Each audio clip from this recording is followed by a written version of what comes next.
دلی فساد کے متاثرین کا زخم ابھی بھر بھی نہیں پایا تھا کہ اللہ کی طرف سے کورونا وائرس جیسی وبا سامنے آ گئی۔ ہندوستان ہی نہیں، پوری دنیا میں لاک ڈاؤن ہے، ہر طرف سناٹا ہے، لوگ گھروں میں قید رہنے کو مجبور ہیں۔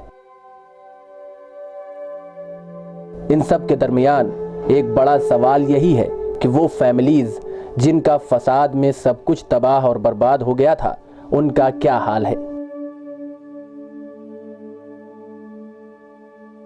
ہند نیوز کے چیف ایڈیٹر عبدالماجد نظامی کے مطابق فساد کی مار جھیل رہے لوگ پہلے سے ہی کھانے پینے اور رہنے کی بڑی پریشانی سے جوجھ رہے تھے۔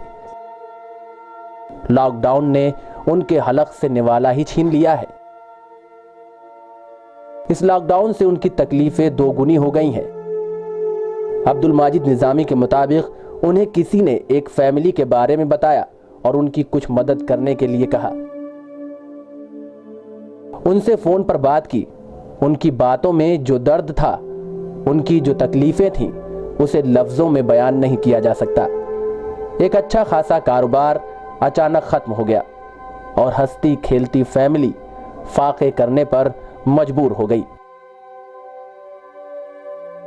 ایک ساتھ 3 پریوار رہتے ہیں اور تینوں اس وقت زندگی کے سب سے مشکل دور سے گزر رہے ہیں۔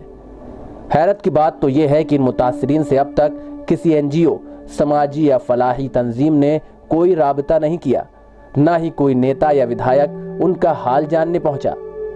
مدد کے نام پر صرف سرکاری فارم بھروا دیا گیا ہے، جس پر عمل کب تک ہوگا پتہ نہیں۔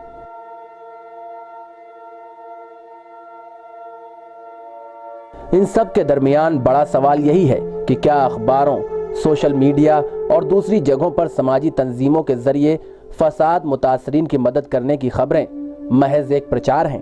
کیا واقعی ان کی صحیح معنی میں مدد ہو پائی ہے؟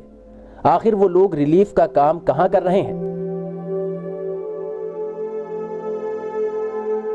بہرحال ضرورت اس بات کی ہے کہ نہ صرف یہ 3 پریوار بلکہ ہر وہ شخص جو اس وقت مصیبت میں ہے اس کی مدد کی جائے۔ حکومت اور سماجی تنظیمیں اس کے لیے آگے آئیں اور ان کی فوری طور پر مدد کی جائے۔